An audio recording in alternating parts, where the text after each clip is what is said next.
Como un joven de Brooklyn sin título universitario, que tocaba el piano y daba clases de matemáticas, terminó manejando los hilos del poder en Wall Street. Esta no es una historia de éxito y superación, es el origen del depredador más notorio del siglo XXI. Hoy destapamos el inicio de Jeffrey Epstein. Corría la década de los 70. Nueva York era una ciudad vibrante, pero también cruda. En este escenario, un joven Jeffrey Epstein de veintitantos años buscaba abrirse camino. Venía de una familia trabajadora de Coney Island, Brooklyn. No tenía dinero, no tenía linaje y, lo que es más sorprendente, en el mundo al que aspiraba, ni siquiera tenía un título universitario completo. Había abandonado sus estudios en Cooper Union y en el Instituto Courant de la Universidad de Nueva York. Sin embargo, poseía algo que le abriría puertas: una memoria prodigiosa, un encanto calculador y una habilidad innata para engañar al sistema desde adentro, adaptándose a cualquier entorno social con una facilidad pasmosa. El primer gran golpe de suerte o de manipulación de Epstein ocurrió en 1974. Consiguió un trabajo como profesor de física y matemáticas en T. Dalton School, una de las escuelas privadas más elitistas y exclusivas del Upper East Side de Manhattan. Como alguien sin las credenciales académicas necesarias, consiguió entrar a una institución donde estudiaban los hijos de los multimillonarios, herederos de grandes fortunas y figuras de poder internacional. La leyenda cuenta que su innegable habilidad para las matemáticas y una recomendación clave de alguien influyente lo colocaron ahí. Fue un error de seguridad institucional que cambiaría la historia. Durante su tiempo en Dalton, Epstein no solo enseñaba fórmulas, analizaba a su entorno, observaba a los hijos de la élite, aprendía sus modales, copiaba sus códigos de vestimenta y comportamiento y, lo más importante, se ganaba la confianza absoluta de sus padres. Era conocido por ser un profesor poco convencional, que deslumbraba tocando el piano clásico en los recesos y mostrando una inteligencia magnética que cautivaba a sus interlocutores. Pero bajo esa fachada de educador brillante, tejía su primera red de contactos. En Dalton comprendió rápidamente que el verdadero poder no residía en enseñar a los ricos, sino en gestionar su inmensa riqueza. Fue precisamente un padre de Dalton el que le entregó la llave del reino financiero de Nueva York. Ese padre, inmensamente impresionado por el joven profesor, que parecía entender las finanzas mejor que los corredores de bolsa, tomó el teléfono e hizo una llamada. Del otro lado de la línea estaba Alan Ase Greenberg, uno de los titanes más agresivos de Wall Street y futuro director ejecutivo del gigante bancario Bear Stearns.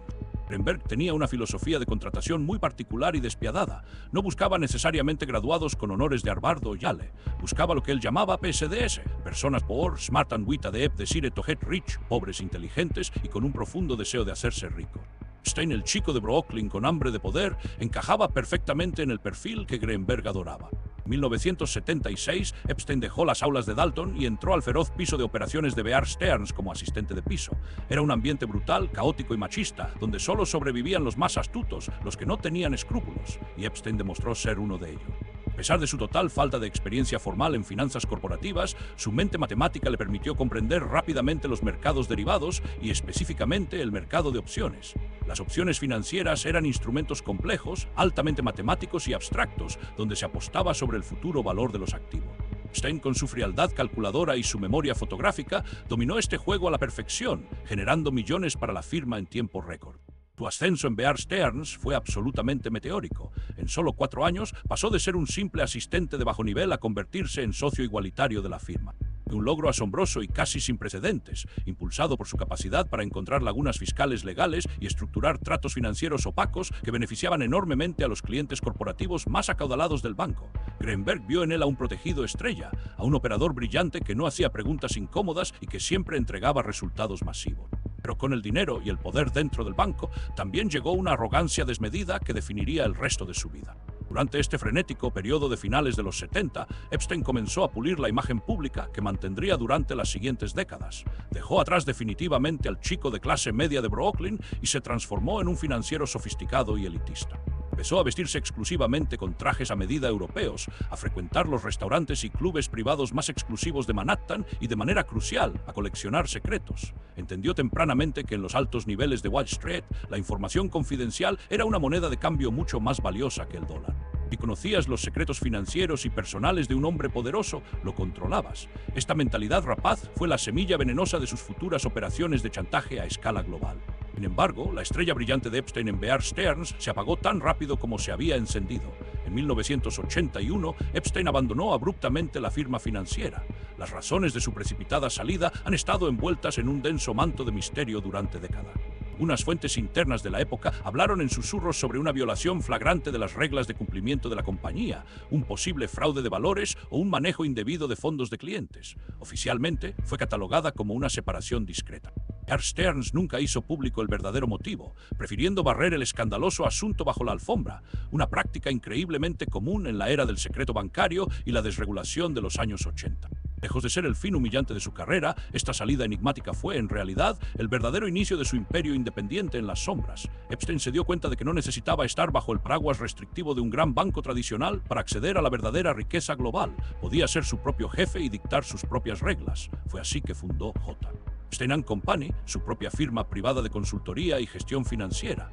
La premisa comercial de la nueva empresa era audaz, arrogante y tremendamente exclusiva. Afirmaba rotundamente que solo aceptaba clientes cuyo patrimonio neto superara los $1.000 millones. Era en gran medida una mentira construida sobre una fachada de extrema exclusividad, pero en el mundo de los ultra ricos, la percepción de estatus es la única realidad que importa. Esta regla inventada del solo para billonarios generó un aura de misterio y prestigio que resultó irresistible para muchos. Epstein se posicionó no solo como un exitoso gestor de fondos de cobertura, sino como un solucionador de problemas personal para la ultraélite mundial. Que un multimillonario tenía un problema fiscal internacional complejo, activos en paraísos fiscales que necesitaba ocultar o fondos gigantescos que necesitaba mover sin dejar absolutamente ningún rastro documental, Epstein era el hombre indicado a quien llamar.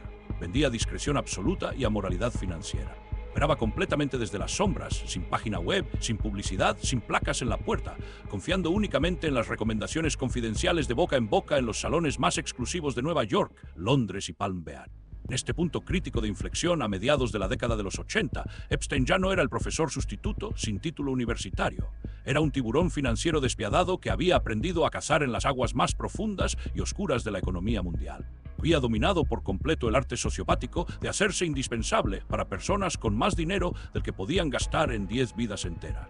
Precisamente esta estrategia a largo plazo, esta red de contactos cuidadosamente tejida desde sus días de gloria en Bear Stearns, la que lo llevó a su próximo gran objetivo estratégico, el hombre que finalmente le entregaría las llaves de un poder e impunidad casi inimaginables, el magnate multimillonario Leslie Wexner. La historia temprana de Jeffrey Epstein en Wall Street nos muestra algo mucho más perturbador que los actos de un solo hombre. Expone el fallo sistémico de una cultura corporativa que premia la astucia por encima de la ética y valora el silencio por encima de la transparencia moral.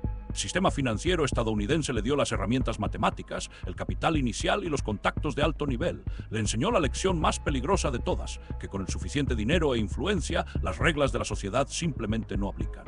Epstein utilizó la inmensa infraestructura del capitalismo moderno no solo para enriquecerse a sí mismo, sino para construir pacientemente un escudo financiero impenetrable, un laberinto de empresas fantasma que protegería sus oscuros y repudiables crímenes durante décadas sin que nadie hiciera una sola pregunta. Si quieres entender realmente cómo operó y se sostuvo la red financiera y criminal más oscura de la historia moderna, debes conocer a quienes la financiaron. En el próximo video de esta serie documental, analizaremos a fondo la extraña y simbiótica relación entre Jeffrey Epstein y Leslie Wexner, el magnate de Victoria's Secret que lo hizo verdaderamente intocable y multimillonario. Suscríbete al canal ahora mismo, activa las notificaciones para no perderte la segunda parte y déjame en los comentarios qué piensas sobre cómo Wall Street ignoró convenientemente todas las señales de alerta sobre este depredador. La verdadera historia apenas comienza.